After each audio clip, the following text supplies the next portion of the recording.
എല്ലാവർക്കും അവർ എവർഗ്രീൻ റെസിപ്പീസിലേക്ക് സ്വാഗതം. അപ്പോൾ ഇന്ന് ഞാൻ തയ്യാറാക്കുന്നത് പരിപ്പ് രസമാണ്. പരിപ്പ് കൊണ്ടുള്ളൊരു രസം, ചോറിനൊക്കെ ഒഴിച്ചു കൂട്ടാൻ പറ്റിയ നല്ലൊരു രസമാണ് കേട്ടോ. അപ്പോൾ ഇതിൻ്റെ കൂടെ തന്നെ മീനില്ലാത്തൊരു മീൻ ഫ്രൈയും കൂടെ തയ്യാറാക്കുന്നുണ്ട്. അപ്പോൾ വീഡിയോയിലേക്ക് കടക്കാം. അപ്പോൾ ആരെങ്കിലും സബ്സ്ക്രൈബ് ചെയ്യാതെ കാണുന്നുണ്ടെങ്കിൽ ഒന്ന് സബ്സ്ക്രൈബ് ചെയ്ത് സപ്പോർട്ട് ചെയ്യണേ. അതേപോലെ വീഡിയോ ഇഷ്ടപ്പെട്ടാൽ ഒന്ന് ലൈക്ക് ചെയ്യാനും മറന്നു പോകരുത് കേട്ടോ. ഞാനിവിടെ രസം തയ്യാറാക്കാൻ വേണ്ടി ഒരു 1/4 കപ്പ് അളവിൽ പരിപ്പ് എടുത്തിട്ടുണ്ട്. അത് നന്നായിട്ട് കഴുകി ചെറിയൊരു കുക്കറിലോട്ട് മാറ്റുകയാണ്. ഇപ്പോൾ രസം തയ്യാറാക്കാൻ വേണ്ടി കുറച്ച് മാത്രം അളവിൽ പരിപ്പെടുത്താൽ മതി കേട്ടോ. ഒരുപാട് അങ്ങ് പരിപ്പെടുക്കരുത്, ഒത്തിരി അങ്ങ് കുറിയിപ്പോവും. രസമാകുമ്പോൾ കുറച്ച് ലൂസായിട്ട് ഇരിക്കണമല്ലോ, ലൂസ് കൺസിസ്റ്റൻസി ഇരിക്കണം. അതുകൊണ്ട് അല്പം മാത്രം പരിപ്പെടുത്താൽ മതി. എന്നിട്ട് പരിപ്പ് വേവാൻ ആവശ്യമായിട്ടുള്ള വെള്ളം ചേർത്തതിന് ശേഷം തോലോട് കൂടി ഒരു അല്ലി വെളുത്തുള്ളിയും 1/2 ടീസ്പൂൺ മഞ്ഞൾപ്പൊടി, 1/2 ടീസ്പൂൺ മുളക് പൊടി, പിന്നെ ആവശ്യത്തിന് ഉപ്പും ചേർത്ത് നന്നായിട്ട് ഇത് വേവിച്ചെടുക്കാം. ഈ പരിപ്പ് വേകുന്ന സമയം കൊണ്ട് നമുക്ക് ഈ സാധനങ്ങളൊക്കെ ഒന്ന് അരിഞ്ഞ് എടുത്ത് വെക്കണം. അപ്പോൾ ഇതിന് വേണ്ടി ഞാൻ 2 വലിയ തക്കാളി എടുത്തിട്ടുണ്ട്. അത് ചെറുതായിട്ട് അരിഞ്ഞു വെച്ചിട്ടുണ്ട്. പിന്നെ ഒരു സവാള എടുത്തിട്ട് അതും ചെറുതായിട്ടൊന്ന് അരിഞ്ഞു വെച്ചിട്ടുണ്ട്. പിന്നെ ഇഞ്ചിയും വെളുത്തുള്ളിയും കുരുമുളകും കൂടെ ചതച്ച് എടുത്ത് ഒരു ടീസ്പൂൺ എടുത്ത് വെച്ചിട്ടുണ്ട്. പിന്നെ 2 പച്ചമുളക് നല്ല എരിവുള്ളതാണ്, ഞാൻ 2 എണ്ണം എടുത്തിട്ടുള്ളൂ. ഇനി നമുക്ക് ഇതെല്ലാം ഒന്ന് നന്നായിട്ട് വഴറ്റിയെടുക്കാം. അതിനുവേണ്ടി ഒരു പാത്രം ചൂടായതിനു ശേഷം ഇതിലേക്ക് അല്പം വെളിച്ചെണ്ണ ഒഴിച്ചു കൊടുക്കാം. 2 ടേബിൾ സ്പൂൺ വെളിച്ചെണ്ണ ഒഴിച്ചു കൊടുക്കുന്നുണ്ട്. ഇതിലേക്ക് ഞാൻ ഒരു 1/2 ടീസ്പൂൺ കടുക് ഇട്ട് കൊടുക്കുന്നുണ്ട്. കടുകെല്ലാം നന്നായിട്ടൊന്ന് പൊട്ടി വരുമ്പോഴത്തേക്ക് നമുക്ക് 2 തണ്ട് കറിവേപ്പിലയും കൂടെ ചേർത്ത് കൊടുക്കണം. ഇതിലേക്ക് ഒരു നുള്ള ഉഴുന്നും അതേപോലെ 2 വറ്റൽമുളകൊക്കെ ചേർക്കുന്നത് നല്ലതാണ് കേട്ടോ. പിന്നെ അതൊന്നും ചേർത്തിട്ടില്ല. ഇനി ഇതിലേക്ക് ചേർക്കേണ്ടത് ആ പച്ചമുളകും പിന്നെ ചതച്ച് വെച്ച ഇഞ്ചിയും വെളുത്തുള്ളിയും കുരുമുളകും കൂടെയാണ്. ഇത് നന്നായിട്ടൊന്ന് വഴറ്റി എൻ്റെ പച്ചമുളക് എല്ലാം ഒന്ന് മാറിയതിന് ശേഷം ഇതിലേക്ക് അരിഞ്ഞു വെച്ചേക്കുന്ന സവാള ചേർത്ത് കൊടുക്കാം. സവാള ചേർത്ത് അതും നന്നായിട്ടൊന്ന് വഴറ്റിയതിന് ശേഷം ലാസ്റ്റ് അവസാനം മാത്രമേ തക്കാളി ചേർക്കാവുള്ളൂ. അപ്പം തക്കാളി ചേർക്കുമ്പോൾ ഒരു പ്രശ്നം വെച്ചാൽ അതിൻ്റെ വെള്ളം അങ്ങ് ഇറങ്ങും നന്നായിട്ട്. അപ്പം സവാള നന്നായിട്ട് വാടത്തില്ല. അപ്പോൾ അതിന് വേണ്ടി സവാള നന്നായിട്ടൊന്ന് വാട്ടിയെടുത്തതിന് ശേഷം നമുക്ക് തക്കാളി ചേർത്ത് കൊടുക്കാം.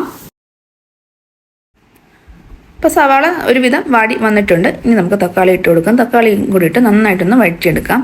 നന്നായിട്ടെന്ന് വെച്ചാൽ ഒത്തിരി അങ്ങ് ഉടഞ്ഞു പോകണ്ട, ഒരുമാതിരി ഒന്ന് വഴറ്റിയെടുത്താൽ മതി.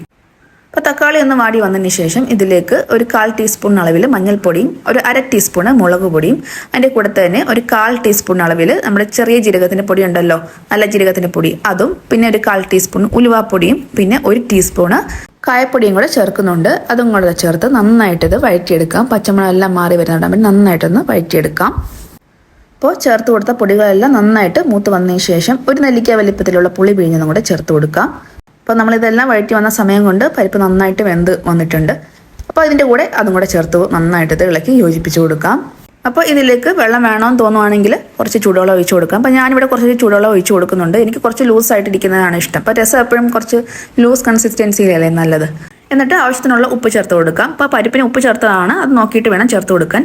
ഇനി അവസാനം ഒരു 1/2 ടീസ്പൂണ് കായപ്പൊടിയും കൂടെ ഞാൻ ചേർത്ത് കൊടുക്കുന്നുണ്ട്. ലാസ്റ്റ് കായപ്പൊടി ചേർക്കുമ്പോൾ നല്ലൊരു ഫ്ലേവർ ആട്ടോ രസത്തിന്. അപ്പോൾ കായപ്പൊടി ഇട്ട ശേഷം അധികം നേരം തിളപ്പിക്കരുത്, അതിൻ്റെ മണം സ്മെല്ലങ്ങ് പോകും കേട്ടോ. നമുക്ക് ഫ്ലെയിം ഓഫ് ചെയ്യാം. അപ്പം നമ്മുടെ പരിപ്പ് രസം ഇവിടെ റെഡി ആയിട്ടുണ്ട്. നല്ല ഒഴിച്ചുകൂടാൻ നല്ലൊരു കറിയാട്ടോ. അപ്പോൾ ഇതിൻ്റെ കൂടെ കഴിക്കാൻ വേണ്ടി ഞാനൊരു മീനില്ലാത്ത മീൻ ഫ്രൈയും കൂടെ തയ്യാറാക്കുന്നുണ്ട്. അതിന് വേണ്ടി ഞാൻ 2 വാഴയ്ക്ക എടുത്തിട്ടുണ്ട്. ആ വാഴയ്ക്കയുടെ തൊലിയെല്ലാം നന്നായിട്ട് ഇതൊന്ന് ചെത്തി മാറ്റിയതിന് ശേഷം നമുക്കിത് അരിഞ്ഞെടുക്കാം.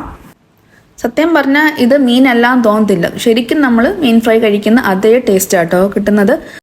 ഇപ്പം മീനിൻ്റെ ഏകദേശം ഷേപ്പ് കിട്ടാൻ വേണ്ടി ഒരു ചരിഞ്ഞ് നമുക്കത് മുറിച്ചെടുക്കാം. ഇതേപോലെ കനത്തിൽ, ഒരുപാട് കനം കൂട്ടിയല്ല കനം കുറച്ചുമല്ല, ഈ ഒരു രീതിയിൽ നമുക്ക് മുറിച്ചെടുക്കാം. ഇതെല്ലാം മുറിച്ചെടുത്തതിന് ശേഷം നമ്മൾ മീൻ പുരട്ടുന്ന അതേ മസാല തന്നെ നമുക്ക് പുരട്ടി വെക്കാം. ഞാനിപ്പോൾ ചേർക്കുന്നത് ഒരു 1/2 ടീസ്പൂൺ മുളക് പൊടിയും ഒരു 1/4 ടീസ്പൂൺ മഞ്ഞൾപ്പൊടിയും പിന്നെ ഒരു 1/4 ടീസ്പൂൺ അളവിൽ പെരുംജീരകപ്പൊടിയും പിന്നെ 1 ടീസ്പൂൺ ഇഞ്ചിയും വെളുത്തുള്ളിയും കുരുമുളകും കൂടെ വെച്ചതും കൂടെ ചേർക്കുന്നുണ്ട്. നേരത്തെ രസത്തിന് വേണ്ടി ചതച്ച് വെച്ചതാണ്, അതും കൂടെ ഞാൻ 1 ടീസ്പൂൺ ചേർക്കുന്നുണ്ട്. എന്നിട്ട് ആവശ്യത്തിന് ഉപ്പും ചേർത്ത് നന്നായിട്ട് പുരട്ടി വെക്കാം. പുരട്ടി ഒരു 10 മിനിറ്റോളം റെസ്റ്റ് ചെയ്യാൻ വെക്കണം. അപ്പോഴത്തേക്ക് നമുക്ക് ഉപ്പും എരിവും എല്ലാം വാഴക്കയിലോട്ട് നന്നായിട്ട് പിടിച്ചോളും. അതിനുശേഷം നമുക്കിത് വറുത്തെടുക്കാം. അപ്പോൾ ഇത് വറുത്തെടുക്കാൻ വേണ്ടി വെളിച്ചെണ്ണയാണ് എടുത്തേക്കുന്നത്. ഇതിലേക്ക് 1 തണ്ട് കറിവേപ്പിലയും ഇട്ട് കൊടുക്കാം. എന്നിട്ട് നമുക്കിത് വറുത്ത് എടുക്കാം. അപ്പോൾ ഇത് നിരത്തി ഇട്ട ശേഷം ഫ്ലെയിം ഒന്ന് മീഡിയത്തിലോട്ടാക്കി ഇട്ട് കൊടുക്കാം. എന്നിട്ട് നമുക്കിത് വറുത്തെടുക്കാം. ഫുൾ ഫ്ലെയിമിൽ വെച്ചാൽ പുറമേയുള്ള പൊടികൾ പെട്ടെന്ന് കരിഞ്ഞു പോകും, ഉള്ള വേവത്തില്ല. അപ്പോൾ നന്നായിട്ടിത് മൊരിച്ചെടുക്കാം കേട്ടോ.